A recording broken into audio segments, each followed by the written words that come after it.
Do you think that we had some really gloomy? You weren't here this morning, Kate, were you? No, unfortunately. It was quite interesting, actually. But women aren't usually allowed up here, so no. Well, I haven't been today. There were some very gloomy presentations this morning, both about the general state of the economy and about some of the developments in this industry. How well do you think this industry is placed to cope with the general miserable state of the economy? As a whole, I think it's placed very well, but I think many businesses are perhaps not well placed. And I see it as a time of separating the wheat from the chaff, really. For me, as a small business person, I actually see it as a great time of opportunity for us, because on the one hand, some of our flabbier competitors, should we say, are suffering, whereas because we're very sort of lean, we're able to adapt fast and survive. And also, as Peter was saying about utility computing or cloud computing, we are seeing that trend happening. And where, yes, our new businesses dropped off from sort of new ventures, we're seeing a big swing towards people wanting to outsource their IT infrastructure to us, because essentially we offer, I suppose, utility computing insofar as we make computing resources available in our data center on short time frames with no contractual tie-in and no upfront costs. So there are opportunities even in this market, but you need to be able to spot them and adapt to them rapidly. And I suspect we'll see some consolidation. So again, in terms of acquisitions, I would think there'll be some good bargains coming up. How does it look from where you are, Jonathan? I think we're clearly in a very interesting period, no doubt at all, to say the least. I think the prognosis really is, you're going to have, and this was mentioned before, the earlier talk, you're going to have those companies that are well set, which have good cash piles that are now prepared to make acquisitions, for displaced assets perhaps coming out of larger corporates. That's going to happen. I think you've clearly got the private equity mix, which is going to very much play a part in consolidation. So I think there are tremendous opportunities that are going to come out of this situation. It's not all doom and gloom from a sort of emergence and acquisitions perspective. Ian, what do you think? Well, I think strong companies will get stronger. The ones that went into the recession with, as Kate said, that were lean, that understood their cost model, were very forensic about their costs, that weren't ignorant of the fact that just because we've had a long, long period of growth, that you could ignore costs like some of the newer companies have. The fact that those that have been lean on along will probably win, both in terms of their ability to acquire, but also they'll survive. I was talking to somebody the other day who said, what they're going to do about growth, and I said, what's your market share? They said about 20%. I said, well, forget the market growth. What about the 80% there's still to go after, and your weaker competitors? So I think there are opportunities, Kate said, lots of opportunities, but now is a time for boldness, I think. And there are so few people being bold. Maybe that's the people that those with cash will put their money behind. Richard, are you as victim Meldrewish as you were last year? Well, I don't know. I think sometimes, just like John Moulton being gloomy, has actually proved to be right, if you mind me saying. But I think that to answer your first question, the marketplace, it's not just one marketplace where everything, grows at one particular rate. We're talking about a whole range of different companies in different sectors doing different things. During the last 2 to 3 months, for example, we've gone around, I've talked to the top 20 CEOs in terms of ranking of software and IT services in the UK. The ones that are offering people BPO or ITO services where they're going in to save their customers money have big smiles on their face. I went into Paul Pinder at Capita's office and he had a smile bigger than I've ever seen in the 20 some odd years that I've actually known him, because he is really well set up to offer people who come into him, be they government or be they private sector, savings. On the other hand, we're also going through a period, as we always have done, where during these kinds of downturns, what you get, and it's been alluded to all the way through, is you actually get an acceleration in change in the uptake of new technologies, new ways of doing things. And that is particularly damaging to the established people. And in all of these downturns, there have been the major leader has been overtaken. I mean, I know that the period after 2000 wasn't actually a downturn from a recession point of view. It was a downturn in terms of tech, and it allowed people like Google to come in and eat the lunch of many other people. I actually believe that in this particular downturn, in a few years' time, you're going to see a number of the really big companies that we've all taken for granted as being up there for many decades. I believe that they will be either severely weakened or they won't exist in the current in their current form. So I think huge change, but huge opportunity. Which ones? I think, I've always said that anybody who predicted the demise of IBM was clearly daft.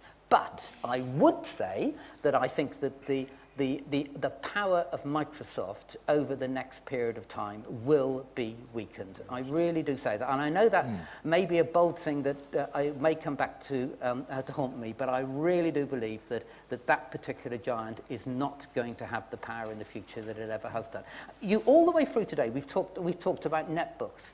I mean, netbooks now, 35 million of them going to be sold this year, 100 million in a couple of years' time. How much does Microsoft get for every netbook that's sold? Well, first of all, most of them are actually sold without any Microsoft on it at all, and the ones that do, they go, what, $10 for an old version of XP, which is the only thing that will run on a netbook. So, you know, the whole model that Microsoft has got is under very serious threat by both netbooks and by the move to cloud. So that's why I believe that over a period of time, their power will be eroded. Does anybody think any other company is vulnerable, or do you think there's some smart operator who's going to benefit in the way that Richard's been talking about? Any of you?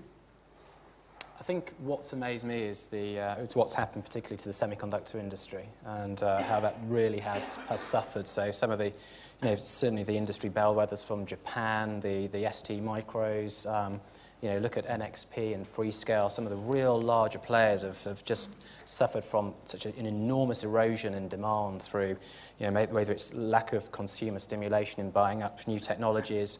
And I think that's going to have an enormous knock-on effect, which will be, really have its ramifications through the industry. And I think we'll see some casualties from certainly from the large semis businesses. We're already seeing that now, and I think Japan, we're going to see that struggle for the real large guys. And I think the software sector will struggle as well. Not perhaps now, but I think that this current period could be a catalyst for a larger move towards open source software. Over the last few years, open source solutions have really become enterprise ready. I run my entire business on open source software. And I think in the current climate where people are looking for cost savings, again, they'll start looking for those options. So again, that's, I think, a big threat to Microsoft, but not just Microsoft. You can run everything from enterprise resource management, CMS, just about anything you want, you can do on open source now. And again, it fits perfectly with the online, the sort of utility or cloud model. It's designed, most of those solutions are designed for that. So I think, again, change is what may transpire of this. Just while you're on that, was that an ethical decision to only use open source software? No. No, it was just a practical one. Well, practical for two reasons. One, it doesn't cost anything. Yeah. Two, I've got a lot of in-house expertise, and actually we have found it to be more reliable overall because there's this huge user base who are contributing to it. So, yeah, our Linux laptops don't tend to crash, our systems don't tend to go down. And just while you're on, the whole carbon neutral thing, do your clients care whether you're carbon neutral or not? It's quite interesting because I did a survey last year and they said that it wasn't a key thing, but it was a nice to have that they were looking for. But what we're finding now is because we have those credentials, people are recognising that being carbon neutral, particularly being green and energy efficient, means that we're cost efficient. So it means that they know they're getting a good deal and that we're a well-run business. So we're able to translate that into real business benefit for our customers and say, this is why we're a bit cheaper. It's not because we're being stingy on the hardware. Does anybody want to ask a question from the floor, or should we just carry on rambling around up here? Yes. Can we send a microphone over there? Anyone else? And just 2 or 3 rows further forward with the other microphone, please. Yes, please, sir, go ahead. Yes, well, we've heard how a number of speakers have relied on their children to understand what's going on. So this is a question about the underage demographs, as perhaps we should call them now. What should we be pointing our children to do for us? What should we be getting them to learn for us? What areas should we be pointing them at? Oh, what a good question. What are you telling your children to learn? No, they're teaching me. Yeah, well, right. I'll give you an example. We talked earlier about LinkedIn. I'll be very honest with you. I use LinkedIn as much to get in touch with old friends as I do for business. My son, who works for a major IT company as an account manager, he plans his contact strategy using LinkedIn. He would make sure that before he goes and visits a customer, he knows all the people that are likely to know that. So he has some sort of constructed a conversation. He's beginning to construct the solution to the problem. So LinkedIn is a fundamental tool he uses to manage the way he runs as a sales executive in a large IT company already. I've done a lot of work with young people when I was at Oracle in terms of looking at them. We ran a program at Oracle called the Leadership Challenge, where we brought young people into the office, over a weekend, about 40 young people, 16, 17-year-olds, and exposed them to our management development program, just a cut-down version.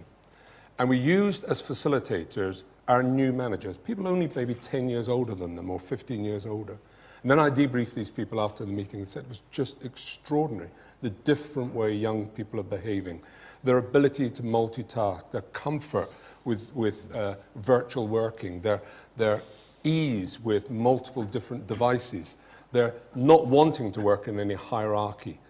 The worry I have, and I declare an interest, I used to be on the President's Committee of the CBI, and I listened with embarrassment sometimes at a previous Director General talk about how young people have to change when they come into work.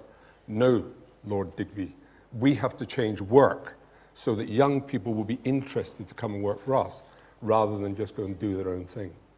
Well, they've got to have to work for somebody, so, you know, they'll shape up or ship out, won't they? No, the other way of looking at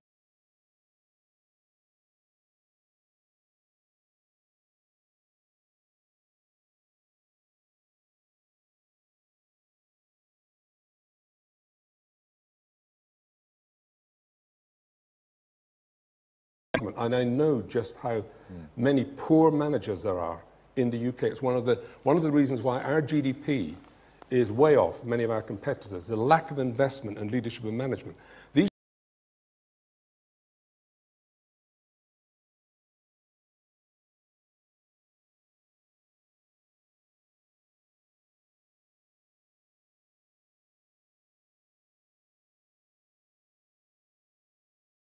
they're getting before they start. So yes, you know, they're only going to join the companies that they're interested in improving their well-being. You're talking as if there isn't a recession, but okay, well, let's let it pass. Maybe you're right. You know more than I do. Kate, going back to the original point about children, yeah? Yeah, I would actually disagree a little. Social networking is a great tool, but I don't think anyone's going to make serious money from it in the long term because it's very easy to set up, it's very easy to replicate, which means that there's always going to be a lot of room for undercutting. I think we'll see some areas, like I think Facebook, because it's got an edge on the technology, and listening to your children in terms of what's the new hot thing, but it's very fashion driven as well. You know, they tend to move around. I would say the area we need to learn from our children is massively multiplayer online role-playing games. Take World of Warcraft. That's the biggest one currently. They have 11 million players, all paying $15 per month. And take my word for it, their server costs are not going to be very large at all. Yes, they've got a huge data center, but in comparison to the number of users they have, their underlying costs are going to be pretty minimal. And again, their development costs, because it's so scalable, yes, it's expensive to develop, but then they can roll it out.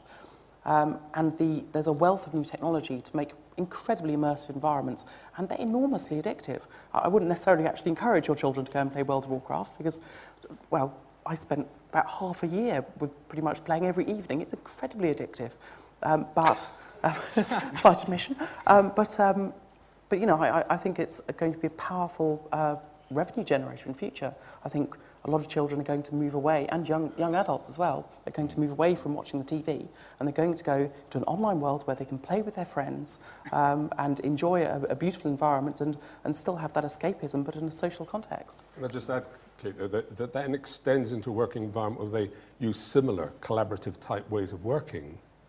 if that becomes the norm, why are we building a third runway at Heathrow? You know, if people are going to work internally, you being online, I don't know just how many people that take flights for internal meetings now, but I bet it's not many of the young people. Yeah. No, I think you're right. You might as well argue that this conference is a waste of time. There is something about people getting together that is qualitatively different to them doing it through a screen. But what's the average age of the people in this room? Well, they're very old, I agree. But poor old things, eh? Apart from you, Kate. But no, I mean, Jonathan, have you got any ideas for the benefit of the old people here? Well, I'm just actually, I thought it was a great question, by the way, but it just made me think. I've been away in the last week with my wife, and I've got a 5-year-old and an 8-year-old, and my parents looked after the kids, and when they came back, you know, their observation was, you know, Ben, my 5-year-old, has helped me change the ringtone on my phone. They've helped me order something online. Have, you know, worked out the BlackBerry, the whole thing. It's amazing. I mean, and also from a sort of more senior level, I guess, seeing the people that come through to try and join KPMG now, you see the level of computer literacy that they have is just absolutely phenomenal. You know, and it's becoming more and more important as opposed to, you know, academic qualifications. It's as important for them to be highly computer literate, given, you know, the needs and expectations that we've got. So, I mean, my watchword would be, you know, make sure that your children are growing up being very much part of this whole, you know, society. Obviously, we've got to be careful with that, but absolutely let them absorb it. They're just multitasking all the time. It's great. Let them embrace it. Have you anything on this, Richard? Yeah, I get fed up with this kind of conversation because, you know, it's almost as if, you know, that the only people that have ever used, you know, social networking have been young people. I mean, all of us use social networking. All that this is a new way of doing things that we have done for ages, be it belonging to gentlemen's clubs or goodness knows what else, golf clubs or whatever, actually getting to know and networking and interfacing with people. Last week, on your beloved BBC, there was John Humphreys talking about the 5th anniversary of Facebook. He's bloody old. And but no, seriously, I mean, he actually gave the impression that, you know, if anybody over the age of 50, you know, who used the social networking site, you know, must be some kind of pervert or something. But what we should remember is that even on the Radio 4 Today programme, it was a campaign on Facebook to keep Ed Sturton that actually won the day. So no, he lost the day. He's sacked. Well, he wasn't completely sacked, was he? Well, pretty much. I mean, the reason people have, I don't know, the reason I don't go on Facebook is my children won't let me. It'd be like telling them I wanted to have some sort of facial piercing. You know, they'd be mortified. Well, I mean, why? But seriously, I mean, do you think that there wouldn't be anybody that you wanted to talk to? Probably not, of your? If you're a natural misanthrope, it's not your sort of place. I'll be a friend with you, Jeremy. It would be so undignified, Richard. Okay, there's a question over here, please. Yes, Ian Henley from ChangeBeat. We've heard a lot today about credit crunches, recessions, social networking, Twittering, cloud computing, and everything else we can think of. But the fact remains that 80% of all company investments in information technology return no measurable benefit to the customer who makes that investment.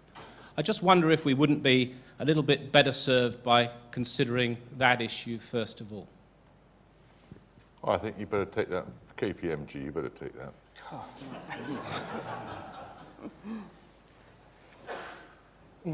Well, it's a fair point, but I do think one outcome of what we are going to see is enormous rationalisation amongst companies. I think, you know, you quoted Darwin before, but I think there is you know, the fittest will survive. I think those that can survive, literally survivability is going to be an important feature. I think that those companies that literally are going to be prone to suffer will do, and they'll fall away. And I think maybe what will happen as a function of that is that actually you'll get a lot fewer but far more focused companies that exist that can drive through technology that actually works, technology that's useful, that's productive, and ultimately profitable, I guess, for everybody concerned. So I think, you know, there is something to be said that, you know, what happens in these environments, and we're seeing it all the time, is that the weak do fall away, and those that survive will be better for it. And so maybe, as a consequence of that, you know, we'll find that we get better bang for our buck, to excuse the expression. But, you know, maybe that's the way to respond to that one. Yeah, I mean, I'd strongly agree with that. So I think this period will see quite probably the end of the big IT project. Instead, there'll be more centralised shared software resources and people recognising they don't need to go and buy the tin, just rent it from somewhere else, you know, in the cloud, if you like, or utility computing provider. And I think because of that reduction in cost, both in terms of sort of services, infrastructure, and software, because I anticipate the software will start to get shared around more, we'll see that bit better bang for buck, and that ratio will improve. Any of you guys got Well, I have a couple of points. I think one of the reasons is many of the boards that approve these large projects don't have a clue how IT works and what it's capable of doing. And the second issue I would say that builds on that is leadership. If they really knew what IT could do, you know, they could radically change the way their company worked. For instance, you know, whether you can get your research and development done outside of the company, where you can get your customer service done outside of the company, where you can get your sales done outside of the company using all sorts of collaboration techniques. These tools are now becoming available to people, but have the companies the leadership and vision to be able to say, let's implement that type of software and, of course, the processes and the management style that's associated with it. I don't see that happening. They don't want change. Do you have anything to add on that, Richard? Well, I think, you know, the fact of the matter is that again, we talked today about all of the new things that are going to happen, and I don't know what the figure is, whether it's 80% or whatever, but we should remember that there are a lot of companies that desperately don't want to see changes in technology. They want you to stay with the same software package that you're using at the moment. They want to get the add-on revenue and the add-on licenses and whatever, and I'm absolutely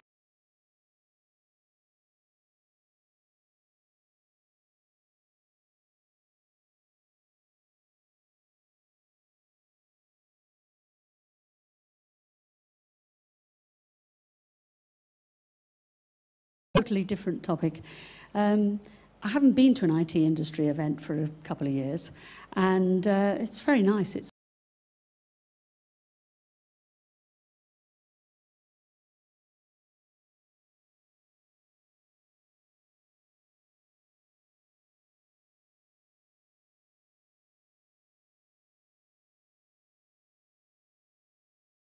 I'd like to comment.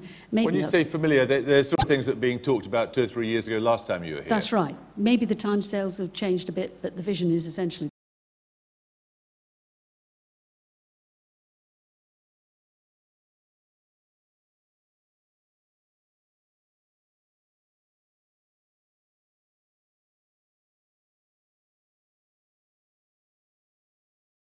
This is a cross-section of senior management from our industry, and it's nearly all men.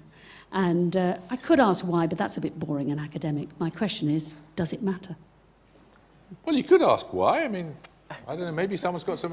you can either ask why, or does it matter either of you? Any of you can... What do you think, Well, Kate? I have quite a strong view on this, it's hard to imagine. I think absolutely it does matter. There's some very good research that shows that, I think we've done my Catalyst, for example, that shows that companies with a good gender balance at the top level form something like 34% better, yeah, I think it was 34% better, in terms of return on equity and certainly something similar in terms of overall profitability. And I think just common sense dictates to us as well that gender-balanced teams work better. Men and women are slightly different. You know, we do have slightly different skills and fortes, and when you mix them together, that's when we are most productive. I like to think that actually my company is quite a good example. You know, we've got awards coming out of our ears. We're growing still very fast, and again, it's my brother and I running it, and you know, and we complement each other in that way. Could you give us an example? An example? Yeah, of how you and your brother complement each other. Okay. I'm more of a people person. You could have some of the softer skills.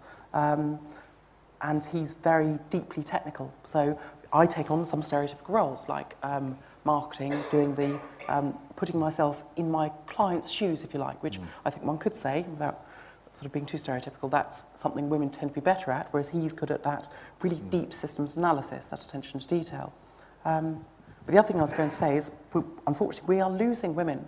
Both we're not getting girls in, and we're losing women out the other end as well. And it's dropped from, you know, I think we're down to about 15% or something in the Why do you think that is? There's a number of things. One is a cultural issue. It just becomes not very nice to work in an office that's full of guys and becomes very male-centric.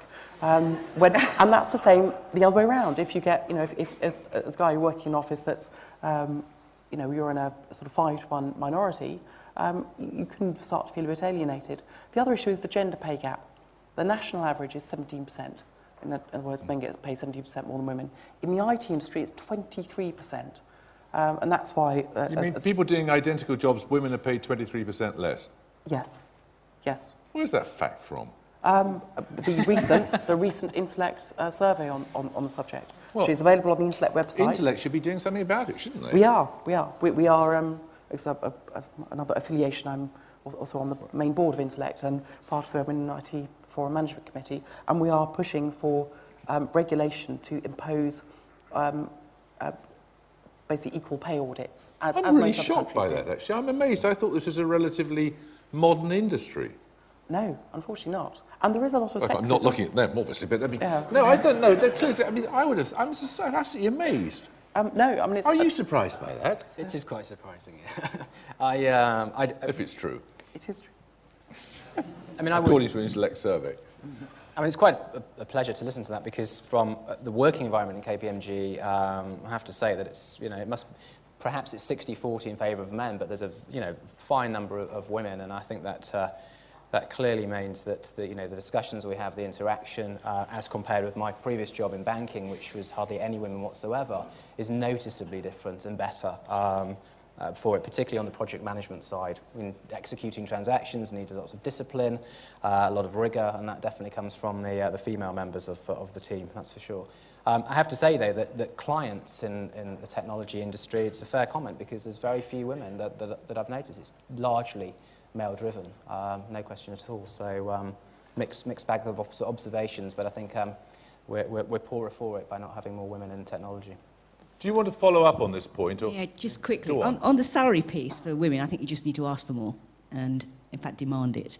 And the second thing is I find that, and I'm even very fortunate to be reasonably successful in this market, and my biggest challenge was actually facing the city because I was very fortunate to have a female financial director and was asked frequently, did I not have any men on the board? And I won't... Sorry, David, but I had to hire a token man to have him on the board. And would you believe it, having started my next venture, I'm having exactly the same issue again, and yet we have two very, very competent, with track records. I mean, Richard will vouch for that, I hope, in the sense that very, very solid track records, and I'm still asked, where is my male? Richard, do you want to say anything on this subject about gender? I don't know. I think it's a shame, really, that after all these years we are in this current situation. I mean, I do have to say that the company that I ran, that indeed Tony here was a part of. I mean, I think we were about 50-50 women and men, and we had people could get on. We have people on the board that were women as well. I mean, I just don't. It's just a shame, really, that we're still in this kind of situation. And indeed, I really back up Vin. There are quite a number of really good women leading top companies in this country at the moment, and we just need more of them. Just need more good people, whatever sex they are. Yes, sir. Hi, Ian Spence from IS Research. Just first of all, a quick observation on this generational thing. I have to say, I think it's a load of tosh, frankly, that somehow the next generation coming through is materially different from the younger generations, as has always been the case. I think it's just a generation gap, and it's no different from how it's always been. I think, when I came through school, we were starting to use computers, and I'm sure that my parents thought that the fact that I could use a very rudimentary VIC-20 at the time was absolutely extraordinary, and so it's the same now. So I don't see that we have to treat the new generation coming through any differently, and the cream of the crop will always be able to dictate their terms to an employer, but the vast majority will have to do as they're told, in my opinion. But actually, a question to the panel. Richard very bravely picked his dinosaur in the form of Microsoft And I wondered if the other three panel members could pick a dinosaur as well, or a dinosaur in waiting. Oh, you're a much more persistent questioner than I am. Go on, then. There's no hiding place. Dinosaur in waiting, but I have to be very careful here, because many of them were my competitors when I was running Oracle in the UK. Without giving any names... What's the point, then? Can I just pick up on this point about the whole No! traditional... Answer the question, come on. Have you got a... Potentially, the people mentioned earlier, the SAPs, the Oracles, the people in that bottom lower quartile that are sitting there, if they are not prepared to change, potentially they are dinosaurs. However, some people say software as a service is like moving from a horse-drawn cart to a car. Others see software as a service as moving from a car to a Sinclair C5. And I wouldn't necessarily say the jury's still out on it, but remember, these companies are incredibly powerful. If you looked at that chart of the $155 billion worth of cash, only one of them, Google, was, I guess, a software as a service. And a lot of them are very established companies. And then at the bottom right-hand corner were the big systems integrators, who may also have a very strong vested interest in keeping the status quo of complexity as it is. So if those companies in that bottom half aren't smart, they will become dinosaurs. But they have, in the cash, they have a huge amount of cash, the IBMs, the Oracles, and PHP, people like that, and also the IBMs, the Accentures, and those have incredible influence still in the board.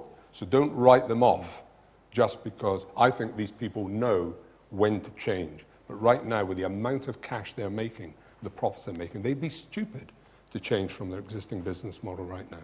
What a nominated dinosaur? Okay. Yes, broadcasters, Sky.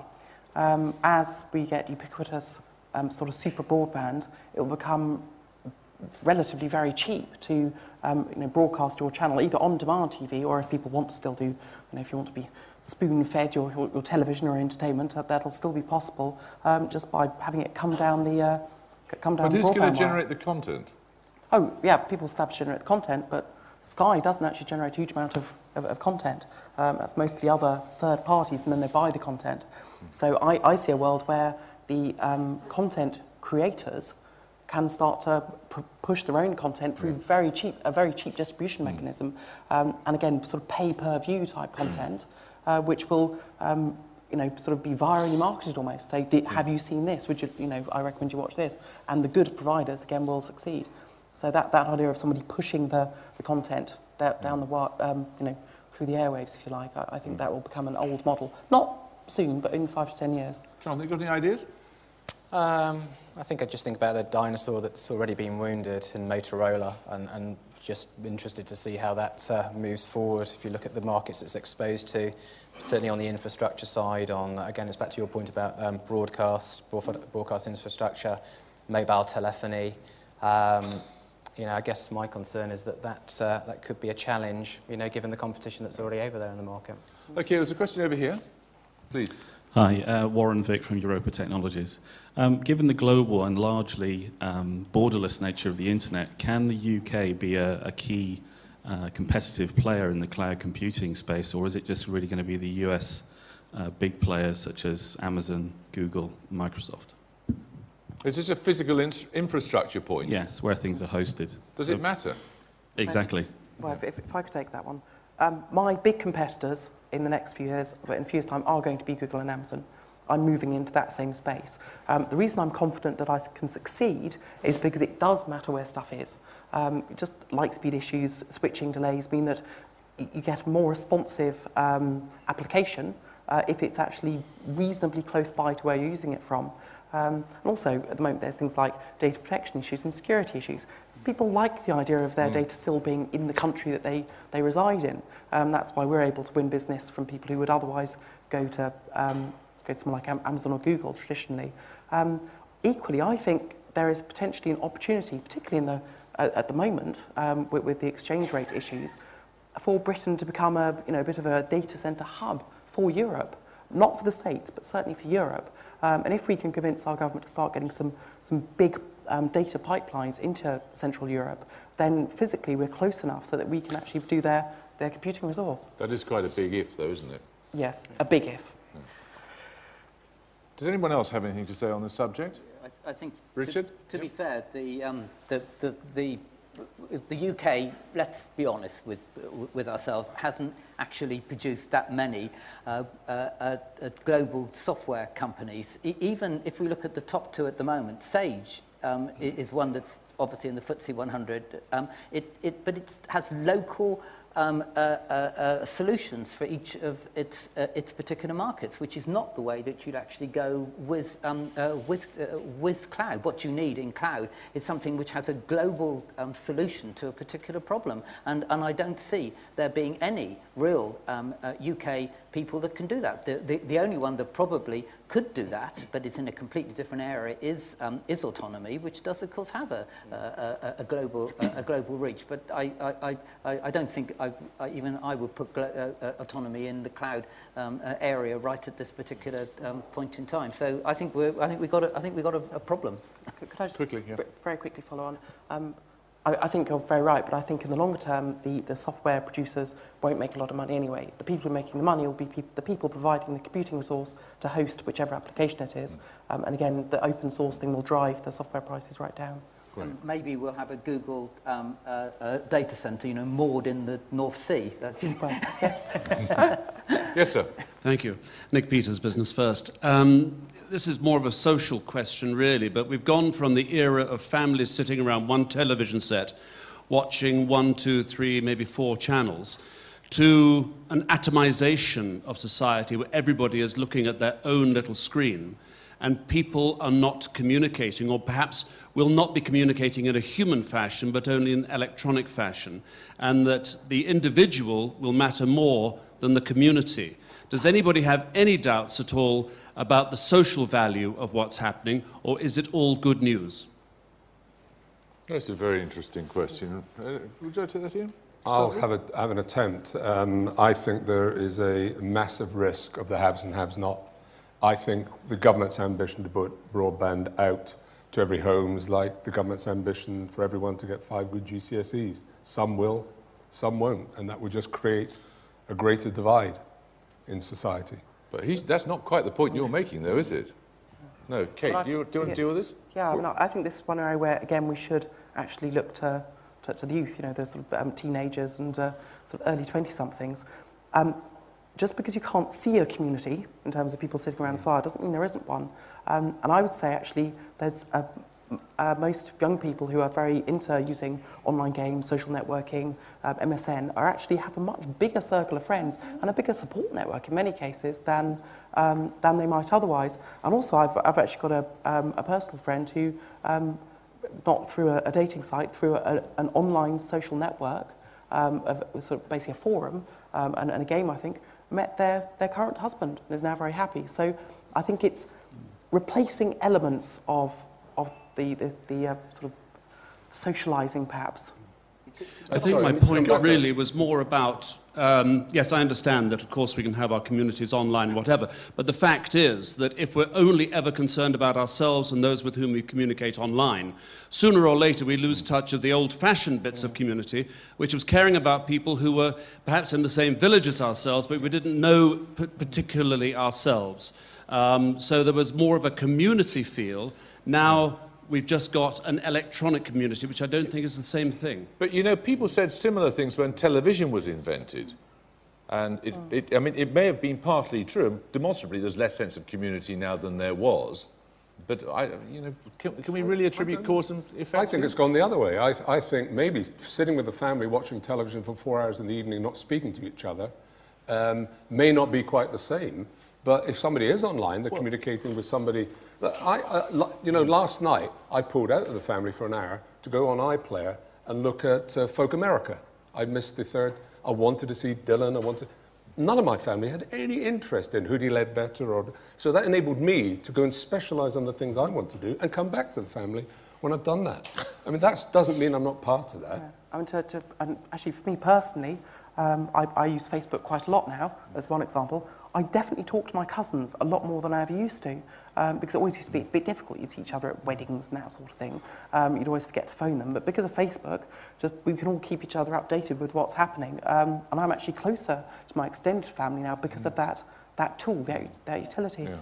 Can I just add that there was a recent study, and I'm more than happy to share the source of it if only I could remember it, that actually looked at people that were on Facebook or any of these other social media, and looked at the people that were on it compared to the people who weren't on it, and how much face-to-face contact they actually had. And the people that were on Facebook, the more you were on Facebook, the more you actually had face-to-face contact. It's absolute rubbish to say the people who go onto Facebook, and there may be a few of them, basically lock themselves in their bedrooms and don't talk to anybody. What actually happens is, yes, they're on Facebook, but they're also talking to their friends and doing all the other things that you've actually said. These things are not mutually exclusive. The people that want to go onto Facebook, I would suggest, are also the quite sociable people who then want to meet people in all kinds of other ways too.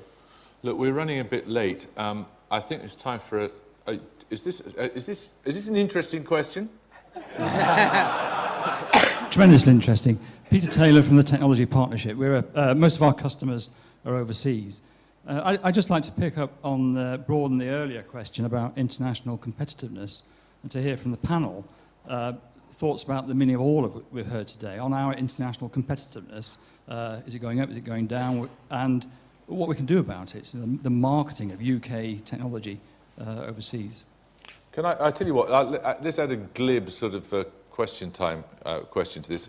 Is there any particular piece of piece of advice or information or a thought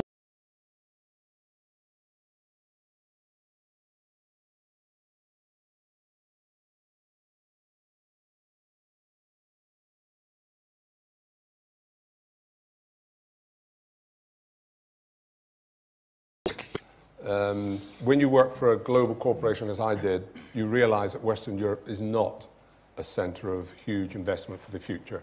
The world is passing Western Europe by. And if we put the appropriate skills into our workforce 30 years ago, and our young people, maybe we would have been able to compete. The one thing I would say, however, is you will always need, at the interface with customers, people that are able to analyze a customer's problems, empathize with them, build a bond. All those things will always be required and differentiate us, and that's where I put, and as Kate said, the more women we can get into this industry with those particular capabilities, the better we will be able to differentiate ourselves. Richard, do you have a... I think the sort of last point would be that I think as long as we all accept that hope is not a strategy, that we are not going to find that suddenly this industry goes back to double-digit growth or even the kind of growth that we were projected at this morning. So I really don't believe that is going to happen. I think we have a pretty static IT sector for as long as, for a considerable length of time ahead.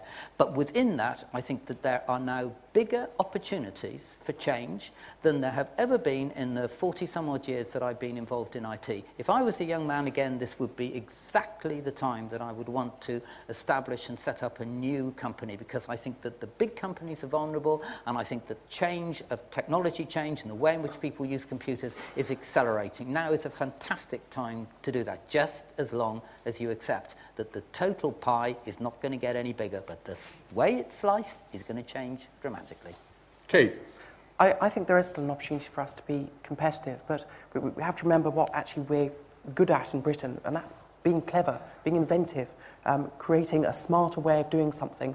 And there's huge opportunity there. There's so much rubbish out there in terms of software and services, particularly in IT, and that's why many, just look at Google. All they've really got is a slightly smarter way of doing things. There's no reason why we shouldn't be encouraging our, the next generation to, to be like sort of Larry and Sergey. The problem is, and I feel very strongly about this, we've not got the good people coming through university. We're not encouraging people. It's not just girls. We're not encouraging enough people towards science, technology, maths and engineering. You don't have to do an IT degree to be good at IT. You need to be taught how to think in that certain way. And as a recruiter, I'm really struggling, even in this climate, to find really good people. I've recently been advertising for a programmer's post. And 90% of the applications I've had are from people who weren't originally British or have immigrated. Nothing wrong with that, but the fact that we're having to sort of import those skills in effect, we're not growing them at home, is very troubling to me. So we need science graduates and technology graduates if we're going to be able to be competitive. Jonathan. Yeah, I mean, having said all that you've said, Kate, I do think there's some tremendously strong businesses around the country. I spend a lot of time in Bristol, in Cambridge, in Edinburgh. I think we've got some cracking companies, some really super ones. We've got, you're absolutely right, academically, we've got great technological know-how. And I think, we have to thank the private equity houses and venture capital companies for putting the commercial rigour around those companies. I think we are spotted by our sort of brethren over in the US and other places in the world. I think we're going to become increasingly attractive, particularly as the exchange rates move the way that they are moving. And I think I'm seeing evidence of that from US companies who are at last finding that UK companies are very palatable and sort of from a valuation perspective exciting. So my point is that as long as we can keep those companies surviving, doing the right things, managing the cost base, and hanging around for a little bit longer, I think we'll come out very well. And we've got nothing to be embarrassed about. We've got some great technology companies over in this country. Great. Well, thank you all very much indeed. Thank you. Thank you.